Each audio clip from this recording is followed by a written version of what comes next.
Hello बच्चों। आज मैं आपको क्लास 10th जिसका सब्जेक्ट है मैथमेटिक्स इसकी असेसमेंट वर्कशीट 8 कराऊंगी जिसकी डेट है मेरे पास 9 नवंबर 2021। तो असेसमेंट वर्कशीट है, आपको पता है 20 मार्क्स की वर्कशीट आती है और 10 क्वेश्चंस आते हैं, लेकिन यहाँ पर आज लिखा है द वर्कशीट हैज़ 9 क्वेश्चंस। एक बार पहले वर्कशीट देख लेते हैं। देखो, केस स्टडी क्वेश्चन आया 1 to 5 क्वेश्चन, तो केस स्टडी है तो 5 मार्क्स के तो यही हो गए। उसके बाद क्वेश्चन नंबर 6 to 9 जो है वो आपके पास 2 और 3 मार्क्स के हैं। ठीक है, 10 क्वेश्चन है, ऊपर 9 लिखा है बट है 10 क्वेश्चन। ठीक है, तो क्वेश्चन नंबर 10 आपको एक लॉन्ग दे रखा है जो कि 5 मार्क्स का है। ठीक है, तो इसका मतलब वही आपको 10 क्वेश्चंस ही हैं, वही करने हैं। चलिए शुरू करते हैं। तो सबसे पहले केस स्टडी है, चैप्टर नंबर 2 की केस स्टडी आपको दे रखी है। लिखा है यहाँ, the quadratic polynomial is shown by parabola and maximum 2 zeros due to its degree 2। कह रहा है आपको ये क्वाड्रेटिक पॉलिनोमियल है जो शो कर रहा है पैराबोला की शेप में जो होता है, और इसके मैक्सिमम 2 ही जीरो हो सकते हैं। क्यों? क्योंकि इसकी डिग्री ही 2 होती है। हमने ये किया था, जितनी डिग्री होती है उतने ही जीरोज होते हैं। ठीक है, then for a quadratic polynomial, एक क्वाड्रेटिक पॉलिनोमियल आपको दे रखा है। Identify the parabolic nature of the graph and answer the following question.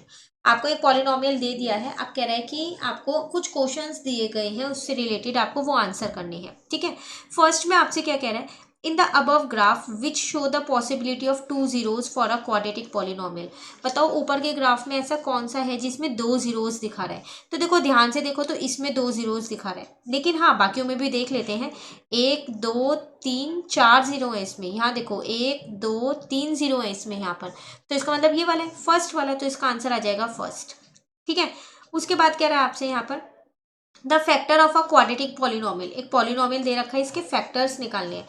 Middle term split करना पड़ेगा, ये कह सकते हैं हम, है ना। तो मिडल टर्म स्प्लिट अगर मैं यहाँ करूँ तो मल्टीप्लाई करके कितना आना चाहिए, माइनस का 8x² आना चाहिए, और प्लस माइनस करके कितना आना चाहिए, माइनस का 2x आना चाहिए।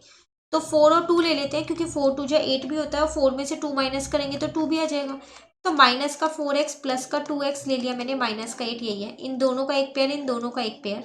तो यहाँ से x कॉमन लिया तो x-4, यहाँ से 2 कॉमन लिया तो x-4। ठीक है, तो एक आ जाएगा आपके पास x-4 और एक आ जाएगा आपके पास x+2। ठीक है, अब आप ढूंढ लो कहाँ पर है x-4 और x+2, इसका भी आंसर फर्स्ट ही है। क्लियर। नेक्स्ट में आपसे क्या कह रहे हैं यहाँ पर, the zeros of a quadratic polynomial. अब जो ये पॉलिनोमियल अभी आपने सॉल्व किया है, इसके जीरोज भी बता दूं तो ठीक है, फिर इसको एक बार जीरो के इक्वल रख लेते हैं, एक बार इसको जीरो के इक्वल रख लेते हैं। तो x की वैल्यू यहाँ से 4 आ जाएगी और x की वैल्यू यहाँ से माइनस का 2 आ जाएगी। ठीक है ना, तो 4 और -2 है इसका मतलब इसका आंसर, तो इसका आंसर भी फर्स्ट ही है। क्लियर।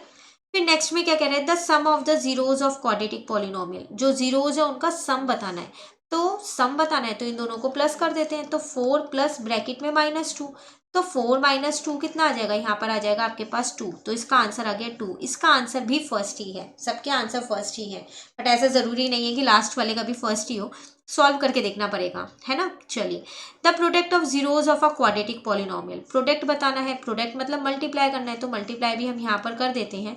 तो 4 और -2 को मल्टीप्लाई करेंगे तो -8 आएगा आंसर। कहाँ है -8, अरे इसका भी आंसर फर्स्ट ही है। चलो, जितने भी केस स्टडी में 5 क्वेश्चंस थे, 5 के 5 क्वेश्चंस का आंसर ए ही है हमारे पास। ठीक है, चलिए क्वेश्चन नंबर 6 पे आ जाते हैं। यहाँ आपसे क्या कह रहे हैं, गिवन दैट HCF, आपको HCF दे रखा है 2 नंबर का, LCM आपको फाइंड करना है। तो हमने एक फॉर्मूला याद कर रखा है, वो क्या याद कर रखा है, वो होता है HCF इंटू में LCM इज इक्वल्स टू में प्रोडक्ट ऑफ 2 नंबर। ठीक है ना, यही किया था ना, प्रोडक्ट ऑफ 2 नंबर्स। तो HCF कितना है आपके पास, 9 है, तो HCF में 9 लिख दिया, मल्टीप्लाई LCM कितना है, यहाँ पर LCM ही रहने दिया। प्रोडक्ट ऑफ 2 नंबर 306 है एक तो, और दूसरा है आपके पास अगर देखें तो 657 है। ठीक है, तो LCM कितना आ जाएगा, इस 9 को आप नीचे ले आओ यहाँ पर। अब आप ध्यान से देखो, जो 306 है ना वो इजीली 9 की टेबल से कट हो जाएगा अगर आप यहाँ पर 9 का रूल लगाते हो तो। ठीक है ना, तो मैं आपको कट करके डायरेक्ट ही बता देती हूँ कि 306 जो है 9 की टेबल में कब आता है, वो आता है आपके पास 34 पे। तो अब क्या करेंगे हम, 34 इंटू में 657 कर देंगे। ठीक है, इसको मल्टीप्लाई कर दो 657 से, तो आपका आंसर आ जाएगा 22338, ये आ जाएगा आपका LCM। क्लियर। तो ये है आपके पास यहाँ पर question number 6 complete.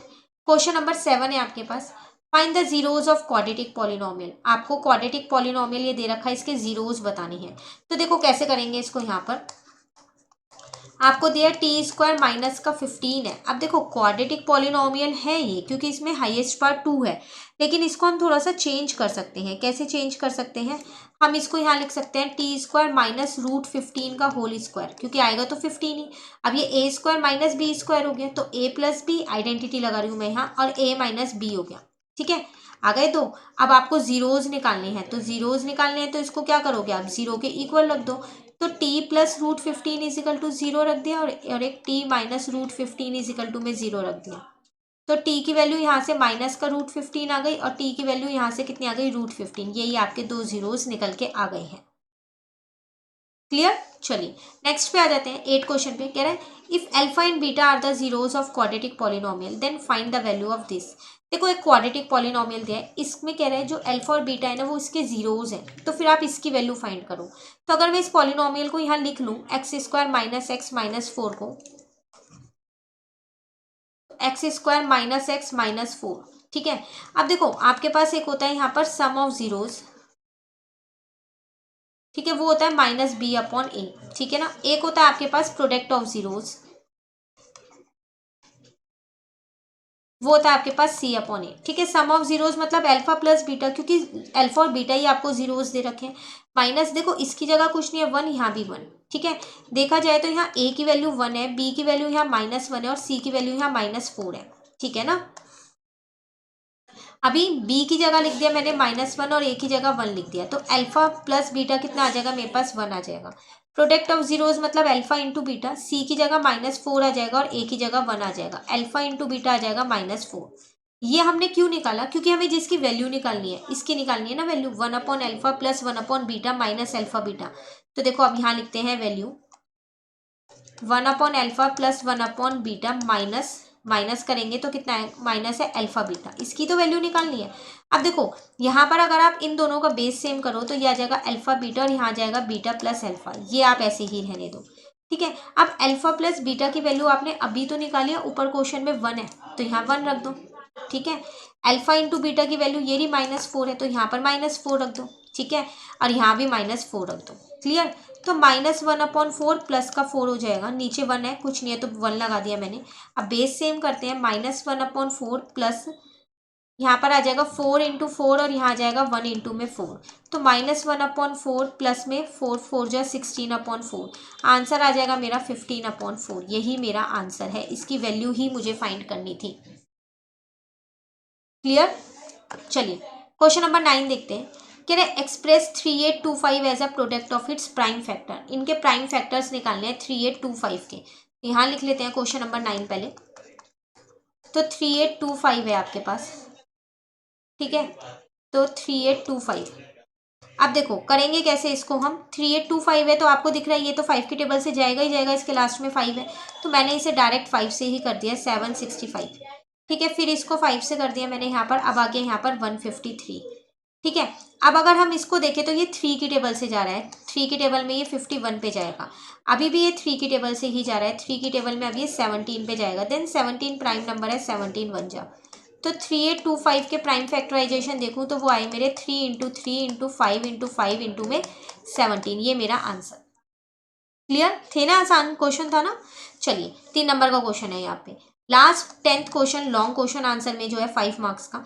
If alpha and beta are the zeros of quadratic polynomial, एक क्वाड्रेटिक पॉलिनोमियल दे रखा है, उसके अल्फा और बीटा दोनों जीरोज दे रखे हैं, then show that this is equal to this, ये आपको शो करना है। साथ साथ कह रहा है if p is equal to 1 and c is equal to 5 then find the value of alpha and beta. सबसे पहली बात तो पॉलिनोमियल लिख लेते हैं, फिर क्वेश्चन आपको बताती हूँ कि मैं क्वेश्चन है क्या एग्जैक्टली।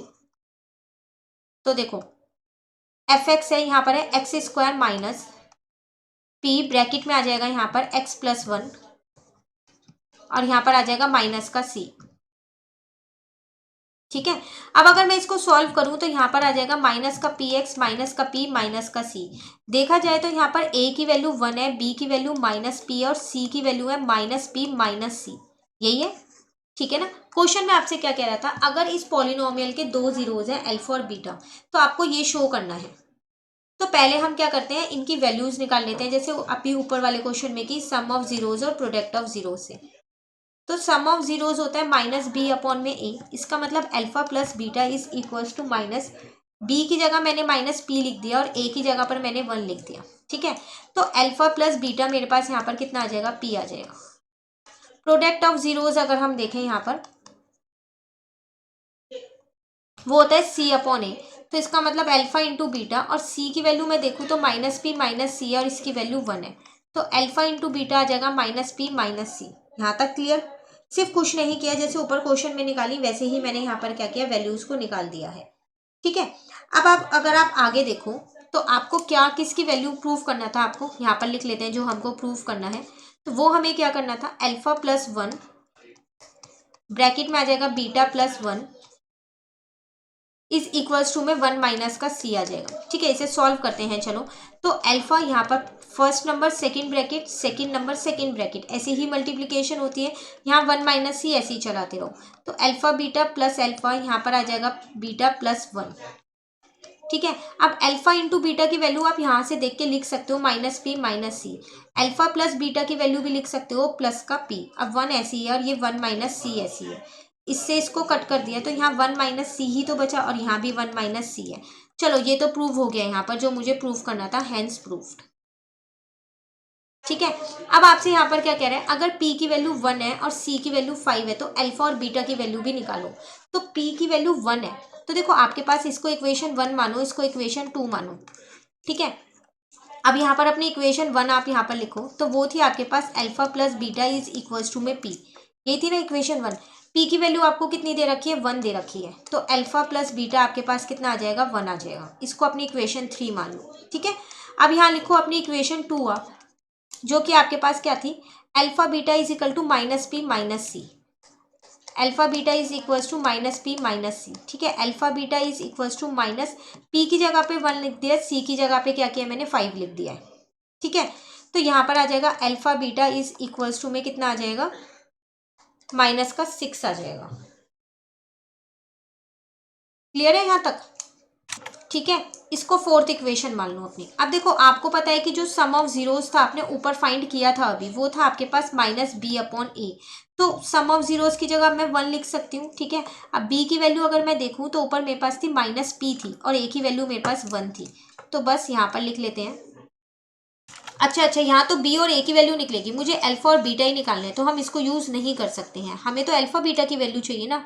पी और सी की वैल्यू तो हमें ऑलरेडी पता है, तो उसका तो हम कुछ कर नहीं सकते फिर, ठीक है ना। देखो इसमें हम क्या करेंगे, यहाँ पर इक्वेशन बना लेते हैं, ठीक है। हमको इसकी भी ज़रूरत नहीं है, फिलहाल के लिए हम इसको भी हटा देते हैं, इन इक्वेशंस की हमको ज़रूरत नहीं है। हमको पी और सी की वैल्यू दे रखी है और अल्फा और बीटा निकालनी है, ठीक है ना। यहाँ मैं ही थोड़ा कंफ्यूज हो गई थी कि हमारे को पी और सी की वैल्यू निकालनी है, इसलिए मैंने इक्वेशंस यहाँ पर बना दी थी। देखो आपके पास पॉलिनोमियल जो दे रखा था वो था x square minus P bracket में एक्स प्लस 1, तो पॉलिनोमियल जरा यहाँ लिख लेते हैं, पी यहाँ पर आ जाएगा एक्स प्लस 1, ठीक है, और यहाँ पर आ जाएगा माइनस का सी। अब देखो एक्स स्क्वायर ऐसे ही रहने दो, पी की जगह आपको 1 दे रखा है और सी की जगह 5 दे रखा है, जो जो दे रखा है उसको पुट कर दो यहाँ पर, ठीक है। तो एक्स स्क्वायर माइनस, अब यहाँ पर आ जाएगा माइनस एक्स माइनस 1 और माइनस का 5 आ जाएगा। क्लियर है यहाँ तक। तो x square minus x minus 6 हो गया, मिडल टर्म स्प्लिट की जाए यहाँ पर, तो एक्स स्क्वायर माइनस का 3x प्लस का 2x माइनस का 6, इन दोनों का एक पेयर, इन दोनों का एक पेयर, x कॉमन लिया तो यहाँ आ जाएगा x माइनस 3 और 2 कॉमन लिया तो यहाँ आ जाएगा x माइनस 3, तो x प्लस 2 और x माइनस 3, ठीक है। अब आपको जीरोज ही तो चाहिए अल्फा और बीटा, तो जब आपको जीरोज चाहिए तो आप क्या करने वाले हो, x प्लस 2 को भी 0 के इक्वल रखने वाले हो और x माइनस 3 को भी 0 के इक्वल रखने वाले हो, तो x आ जाएगा माइनस 2 और एक x आ जाएगा आपके पास 3, तो इसका मतलब अल्फा आ गया आपके पास माइनस 2 और बीटा आ गया आपके पास 3, ठीक है। अल्फा और बीटा ही आपको फाइंड करने थे, यहाँ पर आपके अल्फा और बीटा जो है वो निकल गए, तो ये है आपके पास जीरोज। क्लियर। तो ये थी आपके पास वर्कशीट नंबर 8 असेसमेंट वर्कशीट जो कि हमारी कंप्लीट हुई। कोशिश कीजिएगा आप पूरी वर्कशीट खुद से करें, उसके बाद देखें कि आपके कितने मार्क्स आए और मुझे भी कमेंट करके ज़रूर बताइएगा कि आपके कितने मार्क्स आए। कोई भी डाउट हो तो कमेंट करके पूछ लीजिएगा, नेक्स्ट वर्कशीट नेक्स्ट वीडियो में समझेंगे। तो अगर आपको ये वीडियो अच्छी लगी तो लाइक ज़रूर कीजिएगा और मेरे चैनल को सब्सक्राइब कीजिएगा। Thank you.